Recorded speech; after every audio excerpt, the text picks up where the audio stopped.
साथियों जय हिंद। स्वागत है आपके अपने YouTube channel Gurukul study centre में। आज हम इतिहास के कुछ महत्वपूर्ण प्रश्नों को करने जा रहे हैं जो आने वाली परीक्षाएं TRE 4 और BPSC ADO में आपको काफ़ी ज़्यादा मदद करने वाली हैं। तो चलिए बिना देर के लिए क्लास को स्टार्ट करते हैं। आज का हमारा पहला प्रश्न है, पुनर्जागरण कहाँ से शुरू हुआ? तो दोस्तों, पुनर्जागरण जो शुरू हुआ वह हमारा इटली देश से शुरू हुआ था। पुनर्जागरण शुरू हुआ इटली देश से। अगला क्वेश्चन है, पुनर्जागरण का काल क्या था? पुनर्जागरण का काल क्या था? ऑप्शन है हमारा 12वीं शताब्दी में, ऑप्शन है 13वीं शताब्दी में, ऑप्शन है 15वीं शताब्दी में, ऑप्शन डी है हमारा 16वीं शताब्दी में। तो इसका राइट आंसर हो जाएगा 15वीं शताब्दी में। कोलंबस कहाँ का यात्री था? हमारा पहला ऑप्शन है पुर्तगाल का, हमारा दूसरा ऑप्शन है अमेरिका का, हमारा तीसरा ऑप्शन है जापान का और चौथा ऑप्शन है स्पेन का। तो कोलंबस जो था वह हमारा स्पेन का नाविक था। अगला क्वेश्चन है, अमेरिका की खोज किसने की थी? तो ये सब बिना देर के हुए आप लोग सभी जानते हैं कि अमेरिका की खोज जो किया था वह क्रिस्टोफर कोलंबस ने किया था। अगला प्रश्न है, कोलंबस अमेरिका की खोज कब किया था? ऑप्शन है हमारा 1492 ईस्वी में, 1520 ईस्वी में, 1498 ईस्वी में और 1520 ईस्वी में। साथियों, आपको हम बता दें कि भारत से पहले अमेरिका की खोज हुई थी और यह हुई थी 1492 ईस्वी में और भारत की खोज हुई थी 1498 ईस्वी में। अगला क्वेश्चन है, वास्को डी गामा कहाँ का नाविक था? ऑप्शन ए है इंग्लैंड का, ऑप्शन बी है पुर्तगाल का, ऑप्शन सी है फ्रांस का और ऑप्शन डी है जर्मनी का। तो हम सभी जानते हैं कि वास्को डी गामा जो था वह पुर्तगाल का नाविक था। अगला क्वेश्चन है, यूरोप से भारत तक की समुद्री मार्ग की खोज किसने की थी? यूरोप से भारत तक की समुद्री मार्ग की खोज किसने की थी? ऑप्शन ए है वास्को डी गामा ने, ऑप्शन बी है कोलंबस ने, ऑप्शन सी है मैगलेन ने और ऑप्शन डी है बार्थोलोम्यू डियाज ने। इसका आंसर हो जाएगा वास्को डी गामा। यूरोप से भारत तक की समुद्री मार्ग की खोज करने वाला व्यक्ति वास्को डी गामा ही था। अगला क्वेश्चन है, वास्को डी गामा ने भारत की खोज कब की थी? ऑप्शन ए है 1492 ईस्वी, ऑप्शन बी है 1520 ईस्वी, ऑप्शन सी है 1498 ईस्वी और ऑप्शन डी है 1520 ईस्वी। तो हम सभी जानते हैं कि वास्को डी गामा ने अपने प्यारे भारत देश की खोज की थी वह 1492 ईस्वी में की थी। अगला क्वेश्चन है, यूरोप में पूंजीवादी व्यवस्था का उदय किस शताब्दी में हुआ था? यूरोप में पूंजीवादी व्यवस्था का उदय किस शताब्दी में हुआ था? ऑप्शन ए है 12वीं शताब्दी में, ऑप्शन बी है 13वीं शताब्दी में, ऑप्शन सी है 15वीं शताब्दी और ऑप्शन डी है 16वीं शताब्दी। तो इसका आंसर हो जाएगा 15वीं शताब्दी में। अगला क्वेश्चन है कि अधिक से अधिक लाभ कमाना किसका उद्देश्य था? पूंजीवादी अर्थव्यवस्था का, समाजवादी अर्थव्यवस्था का, ए और बी दोनों या इनमें से कोई नहीं। इसका सही आंसर है पूंजीवादी व्यवस्था। पूंजीवादी व्यवस्था का एकमात्र उद्देश्य होता है अधिक से अधिक लाभ कमाना। अगला क्वेश्चन है, औद्योगिक क्रांति इंग्लैंड में कब शुरू हुई? ऑप्शन ए है 16वीं शताब्दी में, ऑप्शन बी है 18वीं शताब्दी में, ऑप्शन सी है 17वीं शताब्दी में और ऑप्शन डी है इनमें से कोई नहीं। तो इसका आंसर जो हो जाएगा वह हो जाएगा 18वीं शताब्दी के उत्तरार्ध में। औद्योगिक क्रांति जो शुरू हुई थी इंग्लैंड में वह 18वीं शताब्दी के उत्तरार्ध में शुरू हुई थी। अगला क्वेश्चन है, जेम्स मिल क्या थे? ऑप्शन ए है इतिहासकार थे, ऑप्शन बी है अर्थशास्त्री थे, ऑप्शन सी है राजनीतिक दार्शनिक थे या ऑप्शन डी है उपरोक्त सभी। तो दोस्तों, जेम्स मिल जो थे वह एक इतिहासकार भी थे, एक अर्थशास्त्री भी थे, एक राजनीतिक दार्शनिक भी थे। ये तीनों थे, यानी कि इसका आंसर हो जाएगा उपरोक्त सभी। अगला क्वेश्चन है, हिस्ट्री ऑफ ब्रिटिश इंडिया यानी कि ब्रिटिश भारत का इतिहास नामक पुस्तक किसने लिखी थी? ऑप्शन ए है जेम्स मिल, ऑप्शन बी है जेम्स हार्ग्रीव्स, ऑप्शन सी है रोजर बेकर और ऑप्शन डी है थॉमस मुनरो। तो इसका आंसर हो जाएगा जेम्स मिल। अगला क्वेश्चन, जेम्स मिल ने ब्रिटिश भारत का इतिहास नामक पुस्तक कब लिखी थी? ऑप्शन ए है 1820 ईस्वी, ऑप्शन बी है 1817 ईस्वी, ऑप्शन सी है 1818 ईस्वी और ऑप्शन डी है 1860 ईस्वी। तो इसका आंसर हो जाएगा 1817 ईस्वी। अगला क्वेश्चन, भारत के इतिहास को हिंदू, मुस्लिम और ब्रिटिश इन तीन कालखंडों में किसने बांटा था? ऑप्शन ए है जेम्स मिल ने, ऑप्शन बी है रोजर ने, ऑप्शन सी है बेकन ने और ऑप्शन डी है इनमें से कोई नहीं। इसका आंसर हो जाएगा जेम्स मिल ने। भारत के इतिहास को 3 कालखंडों में जेम्स मिल ने बांटा था। अगला क्वेश्चन है सच्चिदानंद सिन्हा पुस्तकालय कहाँ है? ऑप्शन ए है रांची में, ऑप्शन बी है मुंबई में, ऑप्शन सी है पटना में और ऑप्शन डी है गुजरात में। इसका सही आंसर हो जाएगा पटना में। अगला क्वेश्चन है निम्न में से कौन मुंशी प्रेमचंद के उपन्यास है? ऑप्शन ए है गबन, ऑप्शन बी है गोदान, ऑप्शन सी है कफन और ऑप्शन डी है उपरोक्त सभी। इसका सही आंसर हो जाएगा उपरोक्त सभी। मुंशी प्रेमचंद्र का जो उपन्यास है वो गबन भी है, गोदान भी है, कफन भी है, ये सभी है। अगला क्वेश्चन है भारत में कैमरे का इस्तेमाल कब शुरू हुआ था? भारत में कैमरे का इस्तेमाल कब शुरू हुआ था? ऑप्शन ए है 1850 ईस्वी से, ऑप्शन बी है 1830 ईस्वी से, ऑप्शन सी है 1855 ईस्वी से और ऑप्शन डी है 1860 ईस्वी से। इसका आंसर जो हो जाएगा, इसका आंसर हो जाएगा विकल्प संख्या ए यानी कि 1850 ईस्वी से। अगला क्वेश्चन मुगल साम्राज्य का अंतिम बादशाह कौन था? ऑप्शन ए है शाह आलम द्वितीय, ऑप्शन बी है औरंगजेब, ऑप्शन सी है बहादुर शाह जफर और ऑप्शन डी है मोहम्मद शाह रंगीला। इसका आंसर हो जाएगा बहादुर शाह जफर। बहादुर शाह जफर, बहादुर शाह जफर मुगल बादशाह का अंतिम बादशाह था। मुगल साम्राज्य का अंतिम बादशाह बहादुर शाह जफर ही था। अगला क्वेश्चन है पंडित जवाहरलाल नेहरू ने कब सारण जिला में चौकीदारों से अंग्रेजी सेवा छोड़ने का आग्रह किया था? पंडित जवाहरलाल नेहरू ने कब सारण जिले में चौकीदारों से अंग्रेजी सेवा छोड़ने का आग्रह किया था? ऑप्शन ए है 3 अप्रैल 1930 ईस्वी को, ऑप्शन बी है 12 अप्रैल 1920 ईस्वी को, ऑप्शन सी है 4 मार्च 1930 ईस्वी को और ऑप्शन डी है 12 अप्रैल 1930 ईस्वी को। इसका सही आंसर हो जाएगा 13 अप्रैल 1930 ईस्वी को।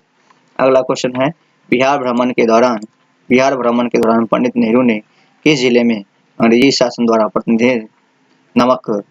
प्रतिबंधित नमक कानून को तोड़ने के लिए प्रेरित किया था? ऑप्शन है सीतामढ़ी, मुजफ्फरपुर, हाजीपुर एवं सारण में, ऑप्शन बी है सारण जिला, चंपारण जिला, मधुबनी जिला एवं दरभंगा जिला में, ऑप्शन सी है चंपारण जिला, पूर्णिया जिला और मुजफ्फरपुर जिला में और ऑप्शन डी है दरभंगा जिला, मधुबनी जिला, चंपारण जिला और सीतामढ़ी जिला। इसका सही विकल्प हो जाएगा ऑप्शन ए सीतामढ़ी जिला, मुजफ्फरपुर जिला, हाजीपुर जिला और सारण जिला। अगला क्वेश्चन है पाकिस्तान का कौन सा हिस्सा अलग होकर बांग्लादेश बना? ऑप्शन ए है पश्चिमी हिस्सा, ऑप्शन बी है पूर्वी हिस्सा, ऑप्शन सी है उत्तरी हिस्सा और ऑप्शन डी है दक्षिणी हिस्सा। तो इसका आंसर हो जाएगा विकल्प संख्या बी यानी कि पूर्वी हिस्सा। पूर्वी हिस्सा पाकिस्तान का पूर्वी हिस्सा जो है वह अलग होकर पूर्वी पाकिस्तान बना था यानी कि बांग्लादेश बना था।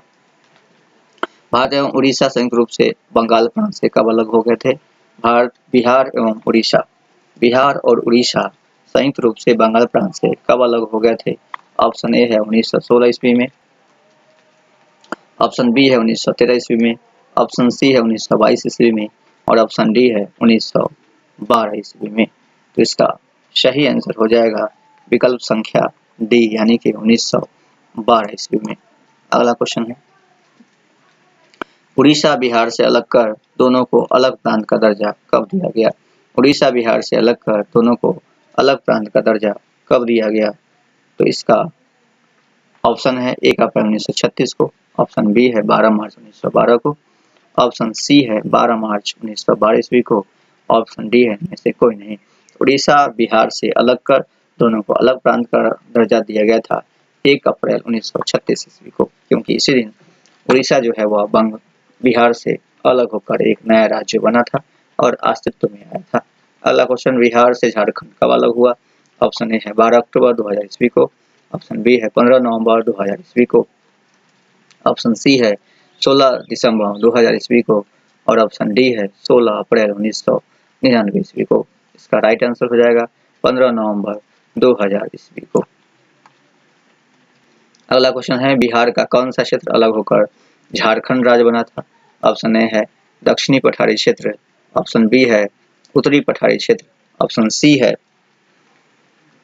उत्तर का मैदान और ऑप्शन डी है दक्षिण का मैदान। तो इसका आंसर हो जाएगा विकल्प संख्या ए यानी कि दक्षिणी पठारी क्षेत्र। अगला क्वेश्चन, बिहार के कुल भूमि का कितना प्रतिशत हिस्सा लेकर झारखंड राज्य का गठन हुआ था?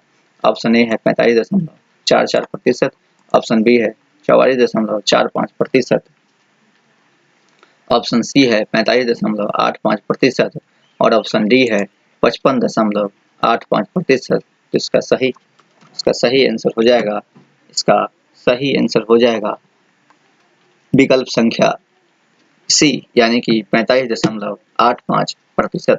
अगला क्वेश्चन, मशीनों से वस्तुओं के उत्पादन की प्रक्रिया क्या कहलाती है? औद्योगिक क्रांति, श्वेत क्रांति, हरित क्रांति या इनमें से कोई नहीं। तो मशीनों से वस्तुओं से के उत्पादन की प्रक्रिया जो है वह औद्योगिक क्रांति कहलाती है। अगला क्वेश्चन, ब्रिटिश काल में महत्वपूर्ण दस्तावेज को ब्रिटिश काल में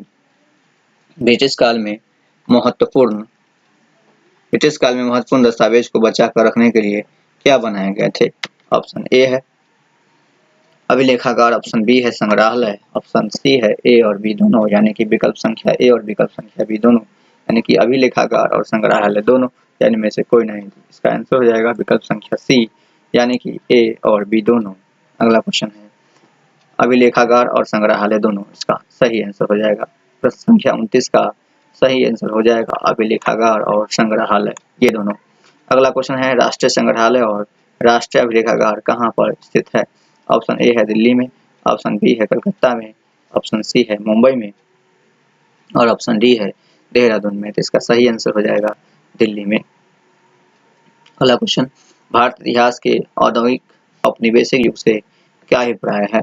ऑप्शन ए है प्राचीन काल, ऑप्शन ए है प्राचीन काल, ऑप्शन बी है मध्यकाल, ऑप्शन सी है ब्रिटिश काल और ऑप्शन डी है वर्तमान काल। तो भारत इतिहास के औपनिवेशिक युग से हमारा अभिप्राय जो है वह ब्रिटिश काल है। अगला क्वेश्चन है इतिहास को कितने कालों में विभाजित किया गया है? ऑप्शन ए है एक काल में, ऑप्शन बी है 2 काल में, ऑप्शन सी है 3 काल में और ऑप्शन डी है 4 काल में। तो इसका सही आंसर हो जाएगा विकल्प संख्या सी, यानी कि 3 कालों में। अगला क्वेश्चन है जेम्स मिल द्वारा लिखित पुस्तक का नाम क्या है? ऑप्शन ए है history of British India, option B है history of Scotland, option C है हिस्ट्री ऑफ अमेरिका और ऑप्शन डी है हिस्ट्री ऑफ जापान। तो इसका आंसर हो जाएगा विकल्प संख्या ए, यानी कि ए हिस्ट्री ऑफ ब्रिटिश इंडिया। अगला क्वेश्चन, देश शासन अच्छी तरह से चलाने के लिए अंग्रेजों ने किस बात पर विशेष महत्व दिया था? ऑप्शन ए है सर्वेक्षण पर विशेष महत्व दिया था, ऑप्शन बी है सड़क निर्माण पर विशेष महत्व दिया था, ऑप्शन सी है रेलवे का विस्तार करने पर विशेष ध्यान दिया था और ऑप्शन डी है कठोर दंड का विधान किया था। तो इसका आंसर हो जाएगा विकल्प संख्या ए, यानी कि सर्वेक्षण पर विशेष ध्यान दिया था। अगला क्वेश्चन है भारतीय अभिलेखागार कब बनाया गया था? ऑप्शन ए है 1922 ईस्वी में, ऑप्शन बी है 1920 ईस्वी में, ऑप्शन सी है 1905 ईस्वी में और ऑप्शन डी है 1907 ईस्वी में। इसका सही आंसर हो जाएगा प्रश्न संख्या 35 का सही आंसर हो जाएगा विकल्प संख्या बी, यानी कि 1920 ईस्वी में। अगला question, Lord Warren Hastings Bharat के गवर्नर जनरल कब बने थे? लॉर्ड वारेन हेस्टिंग्स भारत के गवर्नर जनरल कब बने थे? ऑप्शन ए है 1770 ईस्वी में, ऑप्शन ए है 1770 ईस्वी में, ऑप्शन बी है 1771 ईस्वी में, ऑप्शन सी है 1772 ईस्वी में और ऑप्शन डी है 1773 ईस्वी में। इसका सही आंसर हो जाएगा विकल्प संख्या डी, यानी कि 1773 ईस्वी में। अगला क्वेश्चन है ब्रिटिश भारत का अंतिम वायसराय कौन था? ब्रिटिश भारत का अंतिम वायसराय कौन था? ऑप्शन ए है वारेन हेस्टिंग्स, ऑप्शन बी है लॉर्ड डलहौजी, ऑप्शन सी है लॉर्ड कैनिंग और ऑप्शन डी है लॉर्ड माउंटबेटन। प्रश्न संख्या 37 का सही आंसर हो जाएगा लॉर्ड माउंटबेटन। लॉर्ड माउंटबेटन ही थे जो ब्रिटिश भारत का अंतिम वायसराय थे। आर्थर, अगला क्वेश्चन है आर्थर को क्या पदवी दी गई थी? आर्थर को क्या पदवी दी गई थी? ऑप्शन ए है ड्यूक की पदवी दी गई थी, कटऑफ की पदवी दी गई थी, कटआउट की पदवी दी गई थी, ड्यूक ऑफ कनाट की पदवी दी गई थी या उपरोक्त सभी की पदवी दी गई थी। 38 का आंसर हो जाएगा विकल्प संख्या सी। विकल्प संख्या सी यानी कि ड्यूक ऑफ कनाट की पदवी दी गई थी आर्थर को। भारत के प्रथम गवर्नर जनरल कौन थे? ऑप्शन ए है लॉर्ड डलहौजी, ऑप्शन बी है लॉर्ड कॉर्नवालिस, ऑप्शन सी है वारेन हेस्टिंग्स और ऑप्शन डी है लॉर्ड रिपन। इसका राइट आंसर हो जाएगा विकल्प संख्या सी, वारेन हेस्टिंग्स। भारत के प्रथम गवर्नर जनरल जो है वह वारेन हेस्टिंग्स थे। भारत के प्रथम गवर्नर जो थे वह वारेन हेस्टिंग्स थे। भारत के प्रथम गवर्नर वारेन हेस्टिंग्स थे। अगला क्वेश्चन, महारानी विक्टोरिया के तीसरे पुत्र का क्या नाम था? महारानी विक्टोरिया के तीसरे पुत्र का नाम क्या था? ऑप्शन है Lord William Bentinck, option A है Lord William Bentinck, option B है आर्थर लेविश, ऑप्शन सी है लॉर्ड डलहौजी और ऑप्शन डी है लॉर्ड डलहौजी। सॉरी, इसमें दोनों के एक ही ऑप्शन हो गया था, इसमें से लिख लीजिएगा, इनमें से कोई नहीं। तो विकल्प संख्या 40 का, प्रश्न संख्या 40 का आंसर हो जाएगा विकल्प संख्या बी यानी कि आर्थर। महारानी विक्टोरिया के तीसरे पुत्र का नाम था आर्थर। अंग्रेजों की मदद के बिना हिंदुस्तान प्रगति नहीं कर सकता, यह किसने कहा था? विकल्प संख्या ए है जेम्स मिल ने कहा था, विकल्प संख्या बी है लॉर्ड रिपन ने कहा था, विकल्प संख्या सी है रेनेर ने कहा था और विकल्प संख्या डी है लॉर्ड वेलेस्ली ने कहा था। इसका राइट आंसर हो जाएगा विकल्प संख्या ए यानी कि जेम्स मिल ने कहा था। अगला क्वेश्चन है, रॉबर्ट क्लाइव ने किसे हिंदुस्तान के नक्शे तैयार करने का काम सौंपा था?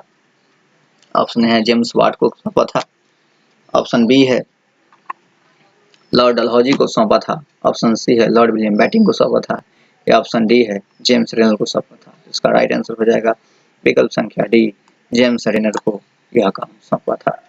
Thank you for watching this video. जय हिंद।